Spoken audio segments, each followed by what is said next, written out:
사랑하는 영락교회 지체들에게 주 안에서 평화 인사를 전합니다. 오늘은 2021년 10월 28일 목요일입니다. 오늘의 묵상 본문은 디모데전서 6장 11절로 21절까지의 말씀입니다. 오늘 본문 말씀 11절부터의 말씀은 이렇게 시작합니다. 오직 너 하나님의 사람아, 이것들을 피하고 의의 경건과 믿음과 사랑과 인내와 온유를 따르며. 너 하나님의 사람아, 굉장한 격려의 말씀이죠. 하나님의 사람이라는 것은 구약의 전통 가운데서 모세나 다윗, 엘리야 이런 사람들 지칭할 때 쓰는 표현이죠. 또 선지자들을 표현할 때 하나님의 사람아, 하나님의 뜻에 따라 하나님의 일을 하는 사람들을 하나님의 사람아 이렇게 부르는 거죠. 우리 모두 하나님의 사람으로 살게 되기를 주의 이름으로 축원합니다.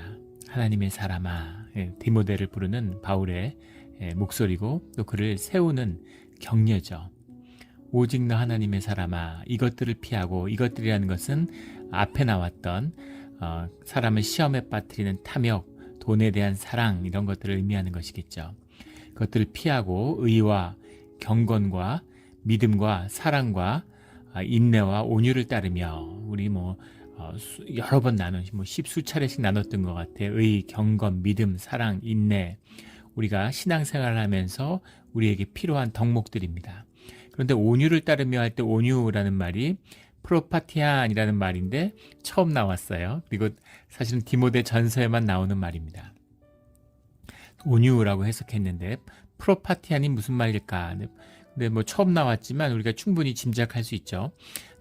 프로스라는 말이 이제 젠틀이라는 말로 우리가 예전에 성경에 자주 나오는 말이고, 파스코라는 말이 이제 고통받는다는 suffer죠. 영어로 하면 suffer 또는 to be acted on 이렇게도 해석하는데 어떤 행위를 하는 것, 고통받는 것, 이게 파스코입니다. 그래서 플러스 파스코가 붙어서 프로파티안이 된 거죠.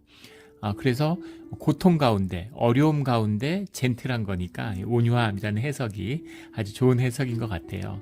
그런 온유함, 고통 가운데서 자신의 어떤 품성의 중심을 잃지 않는 그런 덕목이죠. 어려움과 이제 이런 게 있어 보면 사람의 안에 있는 게 드러나는 거죠. 고통 가운데 내면의 진실이 드러나는 겁니다. 그런데 성령이 나의 참 나가 되어 주셔서 나를 주장하여 주실 때, 하나님의 형상이 우리 안에 드러날 때, 그럴 때 고통과 어려움 가운데 우리의 품성에 귀한 것이 드러나는 거죠.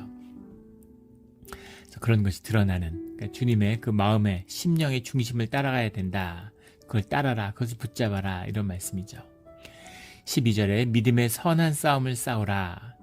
선한 싸움, 약간 선한 싸움이 있을까? 이런 생각이 드는데, 아고나이조, 칼론 아고나, 이런 말입니다. 아고나이조라는 게 이제 싸우다라고 해석했는데, 싸움이라는 게 아고나이조, 싸우라. 다 아고에서 온 거죠. 컨테스트, 경주입니다. 우리, 믿음의 경주를 펼친다. 이런 말씀을 할 때 나오는 그 경주죠. 여러 번 나왔던 말이죠. 그래서 선한 경주를 해라. 지지 말고 열심을 내라. 이런 얘기죠. 선한 싸움이라는 게 뭐겠습니까? 선한 경주라는 게 주님의 뜻을 따라 주님의 뜻을 쫓는 것, 이것이죠. 이게 선한 경주입니다. 거기에 힘을 내야 된다. 이런 거죠. 싸움을 싸우라 이러니까 상대를 상대해서 악과 맞서 싸우나 보다, 그런 거 아니죠.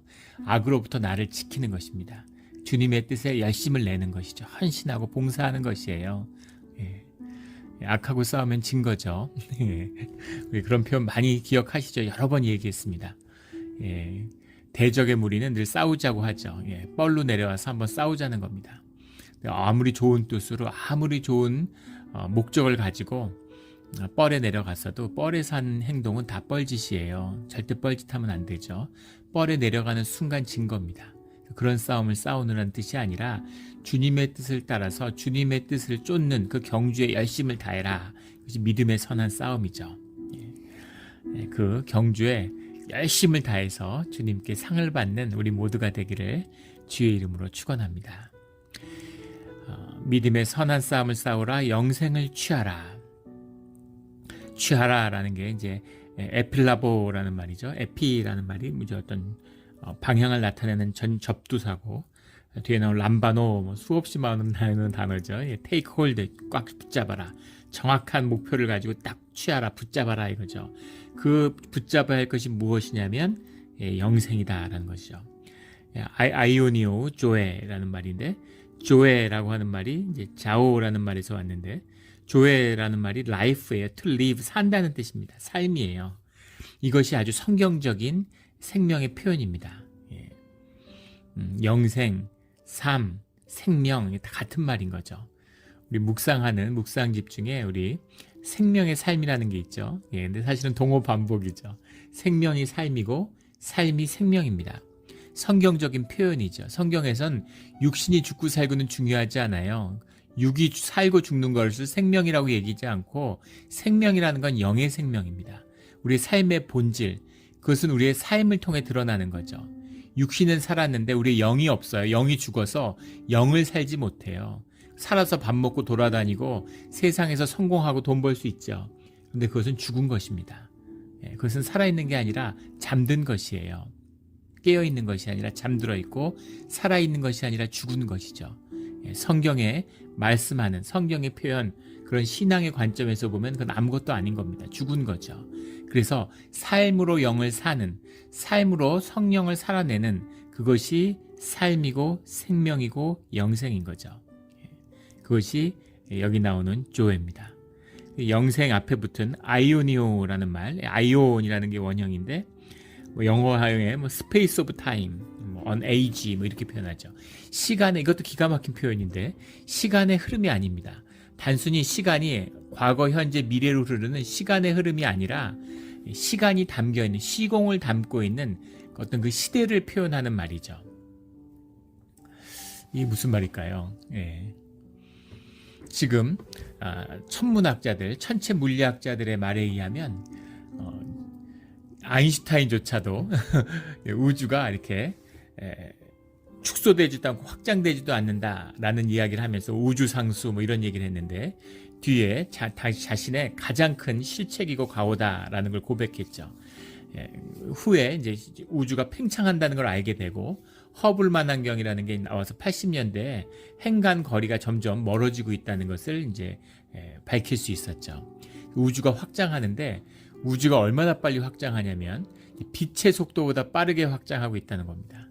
그래서 몇 억 년 뒤에 그때까지 인류가 있을지 모르겠지만, 인류가 지금 우리가 우주를 보면, 밤을 보면, 하늘을 보면 밤하늘이 그냥 별이 가득하잖아요. 반짝반짝반짝하는 별이 가득한데, 몇 억 년 뒤에 인류가 하늘을 보면 하늘이 거의 텅 비어 있을 거라는 거죠.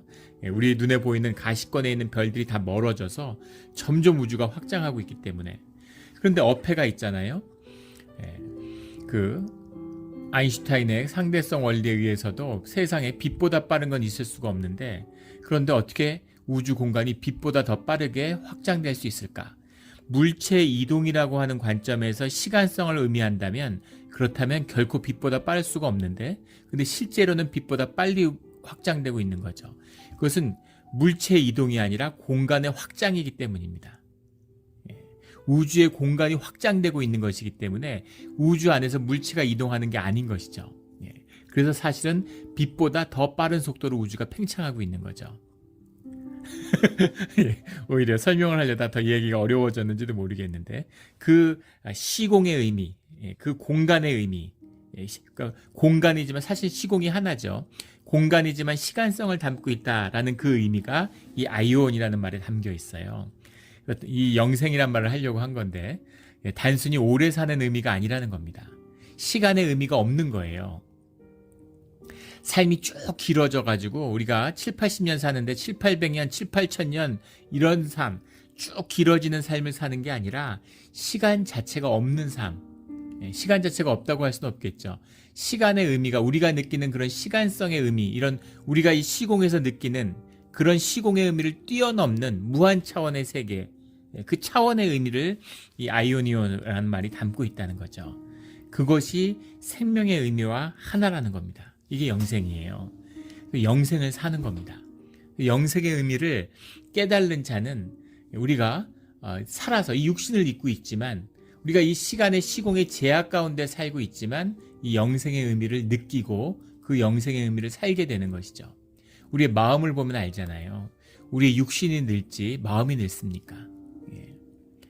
여성이 60, 70이 돼도 예쁜 보석 같은 걸 보면 마음이 끌리고 예쁜 머리핀을 보면은 그게 너무 예뻐서 갖고 싶은 마음이 들죠. 예. 나이 들었으니까 뭐 예쁜 게 뭐가 있어 말을 그렇게 하는 거지 사실은 더 예쁜 걸 좋아하게 됩니다. 그런 말이 있죠. 나이 들면 다 어린애라고. 왜 그럴까요? 예. 우리의 의식으로 나를 누르고 있는데 내 존재를 누르고 거짓 자아로 살았잖아요. 의식의 힘이 점점 약해지는 거죠. 의식이라는 건 육체에 기반한 거니까, 뇌에 기반한 거니까. 의식의 힘이 약해지니까 무의식이 올라오는 거죠. 예. 무의식, 내 본연의 모습이 떠오르는 겁니다. 그래서 내 영을 잘 다스리고 사는 분들은 나이가 들수록 점점 삶이 아름답게 피어나요. 정말 좋고 정말 멋있고 온유하고 따뜻하고 그런 지혜 있는 사람이 되는 겁니다.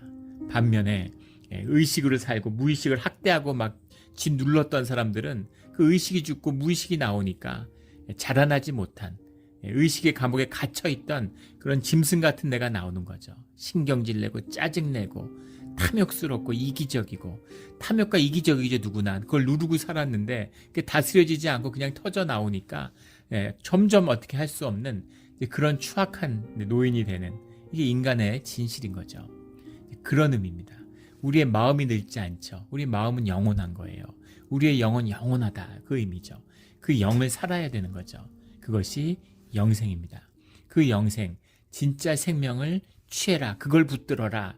진짜 중요한 게 무엇이냐면 그걸 붙들어야 된다라는 겁니다. 이걸 보는 사람, 이걸 깨어있는 사람은 세상을 보는 눈이 완전히 다르죠. 세상에서는 실패하면 큰일 나는 줄 알아요. 실패하고 좌절하면 인생 끝난 줄 압니다. 근데 그러면 저주받은 줄 알고 세상에서 성공하면 복받았다고 좋아하죠. 그러나 우리의 영원한 생명, 우리의 성품, 내 인격을 한번 생각해 보세요. 성공하는 것보다 오히려 실패하는 것이 내 인격을 성숙하게 하고 내 삶이 자라나게 하는 오히려 더 큰 복이 될 수 있는 거죠. 이것이 주 안에서의 고난의 비밀입니다. 물론 실패하고 좌절했다고 그게 다 좋다 이런 의미도 아니에요. 실패하고 좌절해서 인생이 더 망가지고 의식이 형편없이 깨져버린 사람들이 대부분이죠. 그러나 주 안에서의 믿음으로, 신앙으로 실패와 좌절을 경험하며 내 생명이 자라나가는 사람은 그것이 하늘의 복이라는 것을, 그것이 주님이 주신 복과 인도하심이라는 것을 만나게 되는 거죠. 이게 성경의 가르침이잖아요. 이 야곱처럼 부잣집에 태어나서 아주 그냥 호사스럽게 살다가 그러다가 주님 만나고 나니까 종살이 하면서 죽을 고생하고, 모세를 보세요. 왕자로 자랐는데 광야에 가서 이 민족의 양을 치면서 양치기로 사는 삶을 살죠. 요셉을 보십시오. 노예로 팔려가가지고 가진 고생을 하고 억울한 감옥살이를 하고 실패와 좌절 끝에서 인생의 절망을 만남으로 그 끝에서 주님의 은혜와 주님의 깊은 사랑의 본질을 체험하게 되는 거죠. 그 삶에 흐르는 은혜가 내 삶의 실제라는 것을 진실로 만나게 되는 거죠. 그것이 영생을 만나는 비밀이다라는 것을 성경이 말씀하고 있습니다. 이 비밀이 우리 삶에서 풀려서 영생을 누리며 사는 우리 참된 신앙의 길이 되기를 주의 이름으로 축원합니다. 이를 위하여 내가 부르심을 받았고 많은 증인 앞에서 선한 증언을 하였도다. 증언을 하였도다라는 게 호몰로기안이라는 말인데, 파송을 받을 때 그런 회중 앞에서 또 장로들 앞에서 했던 선서죠. 고백입니다. 신앙 고백이죠. 우리 지난 가을 노회 때 우리 노회에서도 전도사님 한 분이 안수를 받았어요. 목사님이 됐는데 목사 안수식을 할 때 그때 이제 이렇게 신앙에 대한 질의를 하죠. 신앙 고백을 받습니다. 아니 신학교 나오고 전도사하고 목사 되려고 준비를 해온 세월이 얼만데 안수 받는데 무슨 고백을 또 받나? 하나님이 유일한 하나님이신 걸 믿습니까? 당연히 믿으니까 여기까지 왔지, 이럴 수도 있겠죠. 그런데 그런 의미가 아니라 그것은 공적인 의식이죠. 주님과 약속을 하는 겁니다. 그 약속을 확증하는 것이고 그 확증 자체가 새로운 약속이죠.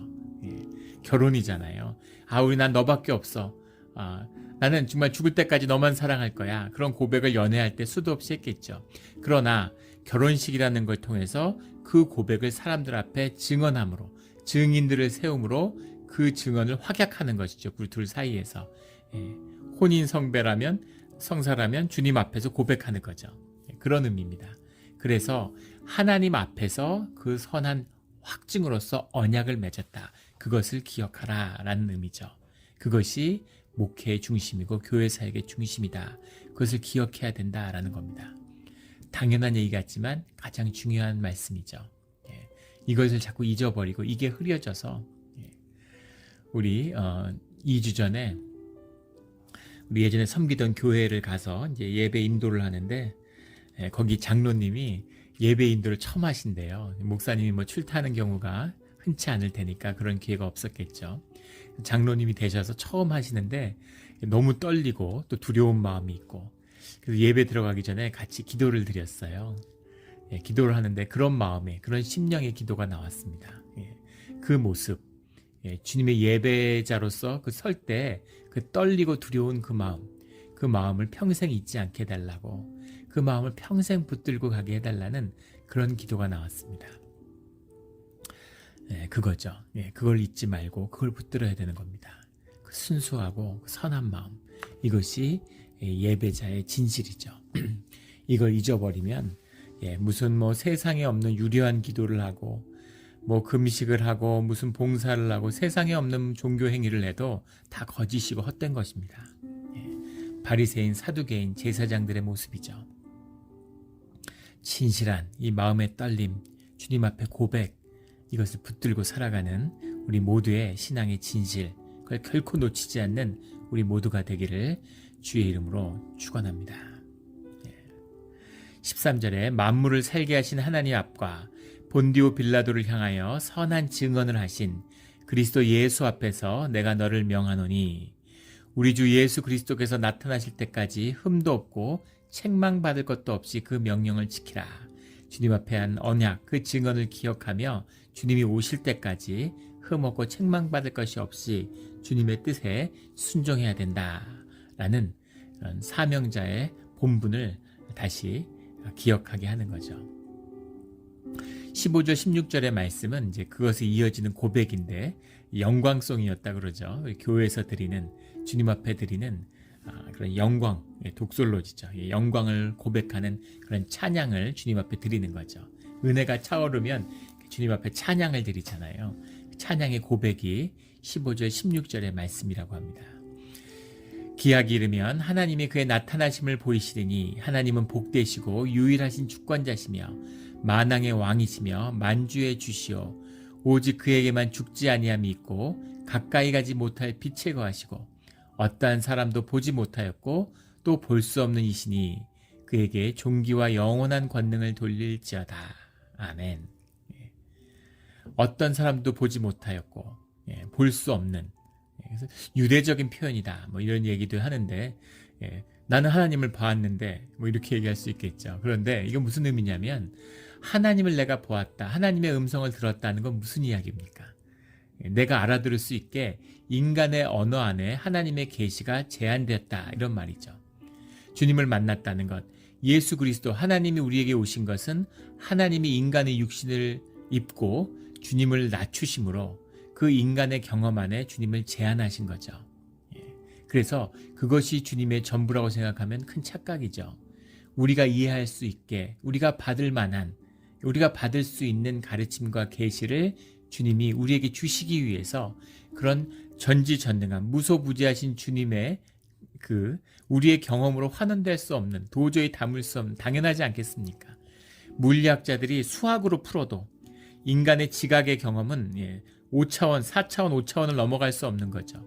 그런데 모든 물리학자들이 13차원까지, 적어도 11차원까지는 다 동의할 수밖에 없는 건 수학의 문제, 현실의 물리적인 현실을 탐구하기 위한 수학적인 공리를 풀어가다 보면 차원이라는 것을 발견하게 되는데, 차원이라는 게 수학적으로 11차원, 12차원, 13차원까지 가는 거죠. 수학을 신의 언어라고 그러잖아요. 모든 이 세상이 수학적인 언어로 이루어졌다 뭐 이런 이야기들 하죠. 참 기가 막히죠. 주님이 왜 이런 무지몽매한 인간에게 이런 복잡한 뇌를 주셔서 우주만큼 복잡한 뇌를 왜 주셨겠어요. 그런 뇌가 있으니까 이런 고등수학을 풀어내서 우주의 진실, 비밀을 알게 하는 거죠. 주님이 주신 선물이죠. 그런 선물을 저는 못 누리고 누릴 수 있는 사람이 없고 늘 안타깝습니다. 그런 거를 이해할 수 있는 그런 머리였다면 물리학 같은 걸 깊이 공부했으면 참 좋았을 텐데 이런 늘 아쉬움이 있어요. 또 주님이 주시지 않은 이유가 있겠죠.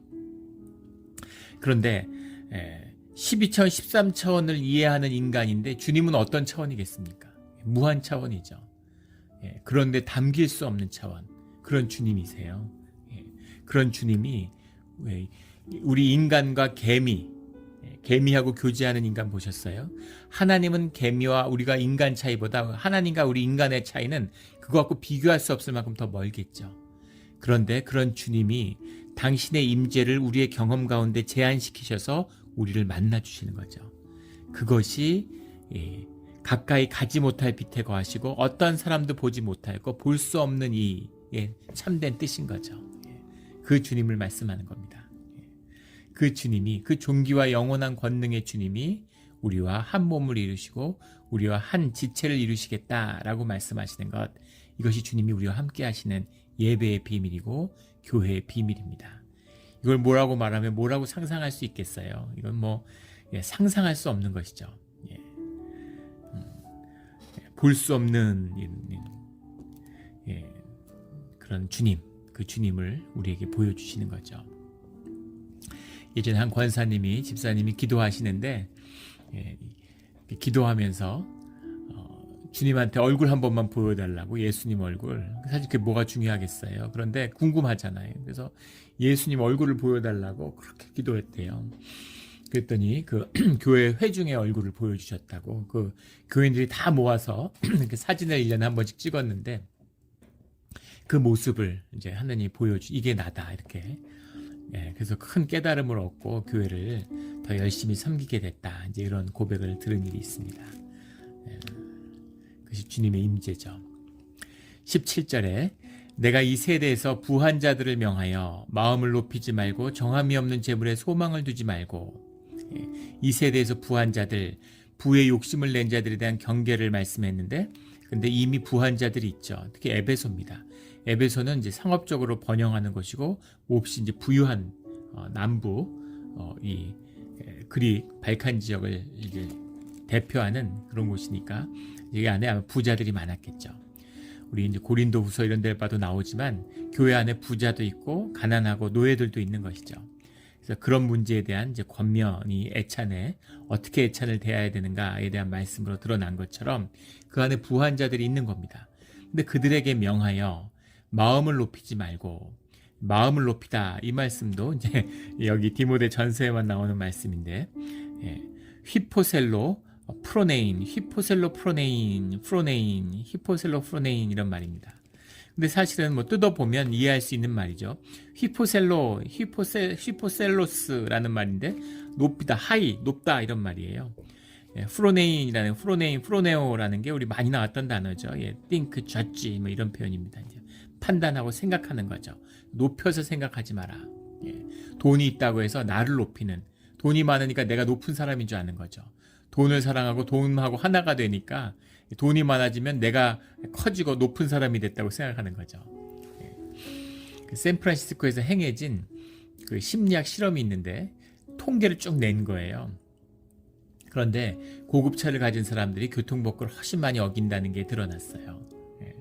예전에 우리 설교 때도 나눈 적이 있죠. 그 아이들 과자 못 먹게 하는 실험을 하는데, 실험이 목표가 아니라 실험하면서 옆에다 아이들, 이건 다음에 실험할 아이들 먹을 과자니까 손대지 말라라고 얘기를 하는데, 근데 거기에 부유한 사람들, 부자들, 이런 특권의식이 있어서 과자를 먹는다는 거죠.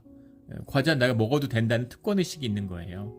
까짓 거 내가 또 사주면 되지, 내가 돈 내면 되지, 돈 주면 되잖아, 이제 이런 마음이 있는 거죠.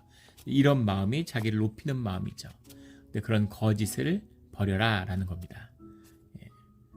뒤에 있는 정함이 없는 재물, 정함이 없다라는 게 아델로테티라는 말인데, 아델로스라는 말에서 왔죠.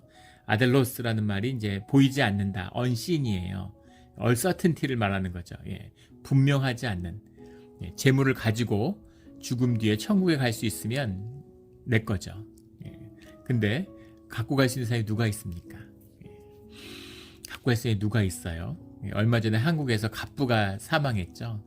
예, 뭐 수십조 되는 이제 재산을 남기고 가서 그 상속세만 뭐 세계 기록을 세웠 10몇 조 뭐 이런 돈. 근데 그런 세계 굴지의 재벌인데 그 자식들이 이제 그 가족들이 그 상속세를 마련하지 못해 가지고 뭐 은행에 대출을 받고 뭐 이런 얘기들이 뉴스에 나오는 걸 봤습니다. 그러니까 왜 수십조씩 재산을 남기겠어요? 예. 20조면은 한 10조라도 쓰고 더 쓰고 갔으면 얼마나 좋습니까? 정말 많은 걸 삶이 훨씬 더 좋았을 텐데 그 돈을 쌓아놓고 그렇게 어느 날 떠나고 마는 것, 이것이 인간의 어리석음이죠. 정함이 없는 재물에 소망을 두지 말고 오직 우리에게 모든 것을 후히 주사. 수십조의 재산이 있는데 수조 원에 또 다른 발견된 아버지의 재산을 놓고 10살 많은 형하고 몇 년간 재판을 했죠. 이해가 되십니까? 예. 신앙이 없어도 상식적으로 생각해도 뭐 그런 걸 갖고 형제끼리 싸우지 않을 것 같은데 모르겠습니다. 예, 뭐 그렇게 재산이 없어 봐서 왜 그럴까요? 이미 재산이 돈이 난 거죠. 예, 내 생명이니까 돈이 없는다는 건 생각할 수가 없는 거죠. 우리가 생명인데 내가 온몸에 손가락 10개 있는데 하나 없어도 돼, 이런 사람 없잖아요. 그것처럼 수십조가 있지만 수조원 수천억을 욕심내는 거죠. 왜 그럴까요? 우리 마음이 주님과 함께하지 않으면, 주님이 붙들어 주시지 않으면 그 누구도 마음을 지킬 수 없기 때문입니다. 돈에 먹혀버리는 거예요. 돈에 영적인 힘이 있으니까. 돈을 다스리는 권세가 있어야 되는데 권세가 없으니까 돈이 나를 다스리는 거죠. 내 생명을 다 떨어먹고 내 피와 땀과 모든 인생 시간을 다 떨어먹고 그걸 돈이 주관하고 있는 거죠. 그리고 결국 돈을 쌓아놓고 사람은 떠나는 겁니다. 이게 마귀의 완벽한 승리죠. 마귀가 진정 삶에서 우리 가운데 이루고자 하는 마귀의 뜻이에요. 주님이 만들어서 주님의 뜻 가운데 주님이 부르시는데 마귀의 뜻에 따라 살다가 마귀의 뜻을 이루고 파멸하는 것, 이 인간의 어리석음이죠. 이것을 말씀하고 있는 겁니다. 그래서 정함이 없는 재물에 소망을 두지 말고 오직 우리에게 모든 것을 후히 주사 누리게 하시는 하나님께 두며 소망을 하나님께 둬야죠. 죽음은 결국 하나님에 돌아가는데 하나님을 향한 소망이 있어야 되잖아요. 그리고 돈은 살아서 누리는 것입니다. 누린다라는 표현이 굉장히 이제 신앙에서 중요한 표현이죠. 아폴로신이라는 말인데 아폴로라는 말에서 왔죠. 인조입니다. 영어로 하면 누리는 거죠. 정말로 즐기는 거예요. 그거 다 쓰고 갔으면 얼마나 좋겠어요. 20조를 다 쓰고 갔으면 정말 본인도 좋고 주변에 있는 사람도 좋고 진짜 뭐 아주 그냥 기쁨이 넘쳐났을 텐데 그걸 왜 쌓다가 그렇게 떠나는지 안타까운 것이죠. 18절에 선을 행하고 선한 사업을 많이 하고 나누어 주기를 좋아하며 너그러운 자가 되게 하라. 선을 행하고 선한 사업을 많이 하고 나누어 주기를 좋아하며 너그러운 자가 되게 하라. 이것은 섭리죠. 내게 나간 것은 내게 돌아오게 돼 있어요. 나라는 건 이 인디비주얼, 육신으로서의 내가 아니라 우리죠. 우리 가운데 나누어지는 거죠. 늘 자식들에게 나누어지는 겁니다. 복을 누리는 거죠. 이완용이 나라 팔아먹고 조선 제1의 갑부가 됐지만 그 욕을 자자손손이 누리잖아요. 어디 숨겨진 재산을 갖고 잘 먹고 사는지 모르겠지만 어디 얼굴도 내미지 못하는, 돈이 있는 것만 드러나면 국가한테 소송당해서 다 뺏기고 창피해서 얼굴을 들고 어디 다닐 수도 없는 자손들이 다 미국에 이민 와서 살고 있다고 그러더라고요. 미국에 이민 와 있다고 한인 공동체나 한인 사회에 나갈 수나 있습니까? 이런 부끄러운 삶이 어디 있어요? 무슨 죄를 졌습니까? 이완용의 자식이기 때문인 거죠. 그 업을 자자손손이 지는 것이죠. 이것이 세상 가운데 흐르는 힌두교에서 얘기하는 카르마, 불교에서 얘기하는 연기죠. 같은 말이지만 그런 거에 묶여서 사는 겁니다. 그 연기를, 그 카르마의 그 책임을 끊을 수 있는 것은 주님의 은혜와 십자가밖에 없는 거예요. 카르마를 끊으려고 사는 게 카르마인데 어떻게 카르마에서 벗어납니까? 그것을 끊는 것, 그리고 새로운 삶을 시작할 수 있는, 내가 부모 잘못 만나서 내가 제대로 못 배워서 내가 미국 사람이 아니라서 영어 못해서 가진 돈이 없어서 기술이 없어서 온갖 고생하고 살았는데 내 삶 가운데 내 삶이 다 저주 같은데 내 삶에 무슨 소망과 희망의 길이 새롭게 열리겠습니까? 그것을 뒤집을 수 있는 비밀이 십자가밖에 없는 겁니다. 인생의 반전을 이뤄내서 한번 진짜로 살아야죠. 껍데기를 벗고서. 그게 우리에게 주어진 주님의 십자가고 믿음의 부르심이에요. 그 십자가를 만나서 세컨 라이프가 열리는 우리 삶의 자리가 되기를 주의 이름으로 축원합니다. 19절에 이것이 장래에 자기를 위하여 좋은 터를 쌓아 참된 생명을 취하는 것이니라. 마태복음 6장 19절 21절 말씀에 주님도 말씀하셨죠. 재물을 하늘에 쌓아라 이렇게 하신 말씀. 재물을 어떻게 하늘에 쌓겠어요? 그걸로 선한 일, 너그러운 일, 나누어지는 일, 그런 선을 행하라는 것이죠. 그것이 참된 생명을 취하는 것이다 이렇게 말씀하고 있습니다. 늘 삶의 자리에서 참된 생명을 취하고 누리는 우리 모두가 되기를 축원합니다. 20절에 디모데야 망령되고 헛된 말과 거짓된 지식의 반론을 피함으로 내게 부탁한 것을 지키라. 망령되고라는 게 베벨로스라는 말인데 신성 모독을 의미하는 것이라고 그러죠. 그 망령되다라는 말이 이제 주님의 이름을 더럽히는 이제 그런 일이죠. 망령되고 헛된 말이라는 말이 이제 케노포니아스라는 말인데 케노라는 말 이것도 여기서 처음 나왔는데 뭐 이제 충분히 이해할 수 있는 말이죠. 케노라는 말, 케노스라는 게 empty죠, 비어 있다라는 말이고 포니아스 영어의 포닉스가 여기서 왔죠. 소리, 토크, 말하다, 포노라는 말인데 케노포니아스가 붙어가지고 이제 공허한 말, 헛된 말 같은 말이죠. 텅 빈 말 막 수없이 떠들어대는데 사실은 아무 내용이 없는 정치인들 뭐 백분 토론 이런 거 보세요. 끝없이 떠들지만 이제 아무 의미 없는 말이죠. 그런 이야기가 있죠. 사랑에 빠진 사람, 술에 취한 사람, 그리고 공직에 출마하는 사람은 공통점이 하는 말을 끊을 수 없다. 말을 멈출 수 없다. 그런 거라고 얘기하죠.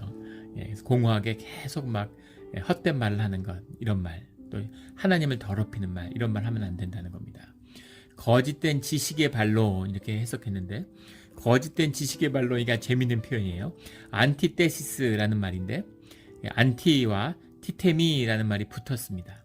이 말 자체는 사실은 저항하다 이런 말이죠. 반대한다. 우리 많이 반대하다, 저항하다, 거스르다 이런 말로 여러 번 나온 표현이죠. 티테미라는 게 이제 어디에 위치한다, 뭐 눕는다 이런 표현이고 안티가 이제 반대한다는 말이잖아요. 영어에 그대로 안티로 왔죠. 그래서 어디에 반대해서 누워 있는 거 저항하는 겁니다. 저항의 의미죠. 우리 시위할 때 보면은 쭉 서 있거나 앉아서 이렇게 쭉 저항의 의미로 앉아 있잖아요. 길에 광장에 이런 게 안티티테미라는 말이죠. 안티테시스예요. 근데 그 안티테시스라는 말이 기가 막힌 표현인데 거짓된 지식의 반론을 피함으로 이렇게 돼 있는데 이 초대 교회를 가장 위험했던 너스틱, 그노시스주의자들, 영지주의자들 이들의 공격을 받았는데 영지주의의 이제 지도자가 마르시온이죠. 그래서 나스티시즘이라고도 하고 마르시오니즘이라고도 하죠.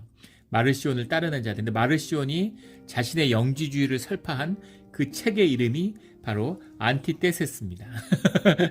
기가 막히죠. 그 책 제목이 안티테세스예요. 그런데 그 안티테시스를 피함으로 내게 부탁한 것을 지키라. 그러니까 이런 거짓된 변론을 피함으로라는 표현도 되고 또 이런 마르시온의 가르침을 피해라 이런 뜻도 되는 거죠. 아주 문학적이고 기가 막힌 표현이에요. 피함으로 내게 부탁한 것을 지키라. 그러니까 영지주의자들이 와서 막 교권주의자들 교회를 장악하려고 자꾸 이제 말장난을 하는 거죠. 뭐 우리 이민교에서는 그런 분들 이제 거의 찾아보기 힘듭니다. 근데 한국에는 이제 그런 분들이 많아요. 종교꾼들이.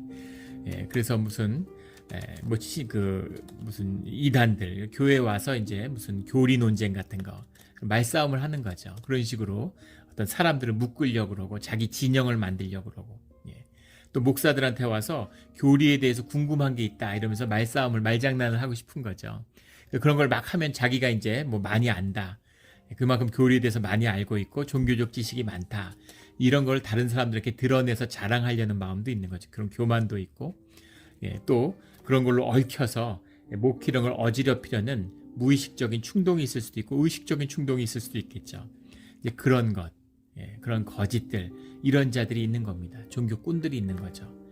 예수님이 복음의 말씀을 전하는데 그 생명의 말씀을 진실로 받으면 그것이 진리인지 아닌지를 알잖아요, 우리의 영이. 근데 말장난으로 교리 문답 같은 거, 교리 싸움 같은 걸 하려고 바리새인들이 쫓아다니면서 계속 이제 말 같지 않은 계속 질문을 하면서 말장난을 하는 거죠. 이런 겁니다. 이런 거에 얽혀들지 말아라, 이런 얘기죠. 그걸 끊어라, 그걸 피하라, 이렇게 얘기하죠. 피해야 되는 겁니다. 그럼 피해야 돼요. 그런 사람들이 오면 도망가야 됩니다. 싸우라는 사람들은 그런 걸 피하라는 뜻이죠. 그런 사람들하고 얽혀서 싸우면 지는 거예요. 그러면 지는 겁니다. 말로 제압해도 아무 의미가 없어요. 그게 무슨 의미가 있습니까? 피함으로 내게 부탁한 것을 지키라. 21절에 이것을 따르는 사람들이 있어.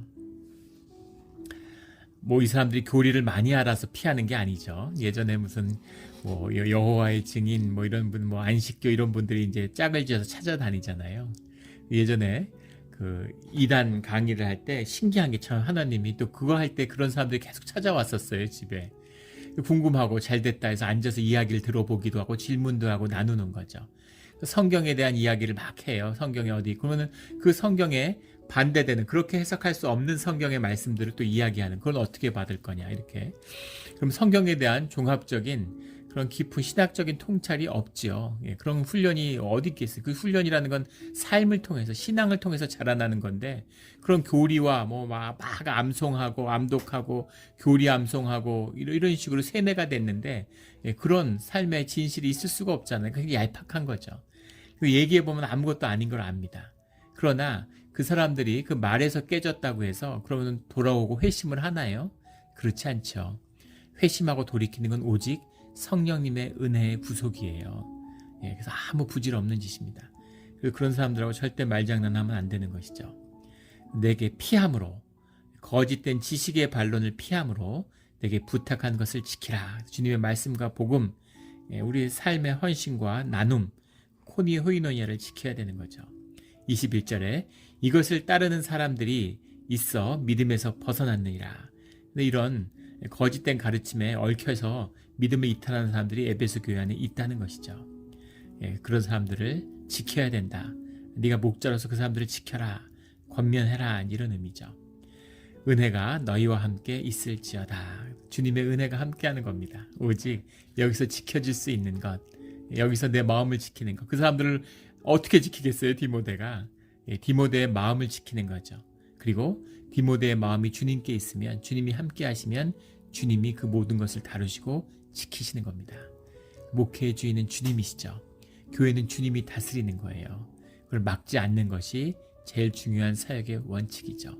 주님이 길을 내시면 그 길을 가고, 주님이 뜻을 보여주시면 그 뜻에 순종하는 것이죠. 우리 이런 주님이 함께하는 아름다운 교회가 우리 가운데 이루어지기를 예수 그리스도 이름으로 축원합니다. 함께 기도드리겠습니다. 하나님 아버지, 감사합니다. 우리가 주님께 소망을 두는 주님의 자녀입니다. 하나님의 사람으로 살기를 원합니다. 허튼 돈의 욕심을 내지 말고 가진 돈을 다스리는 권세가 있어서 누리고 쓰면서 그 기쁨을, 주님이 허락하신 인생의 참된 기쁨을 마음껏 누리는 우리 삶의 자리가 되게 하여 주시옵소서. 참된 생명을 누리며 주님께 소망을 둔 오늘 하루가 되기를 원합니다. 감사드리며 예수 그리스도 이름으로 기도드렸습니다. 아멘.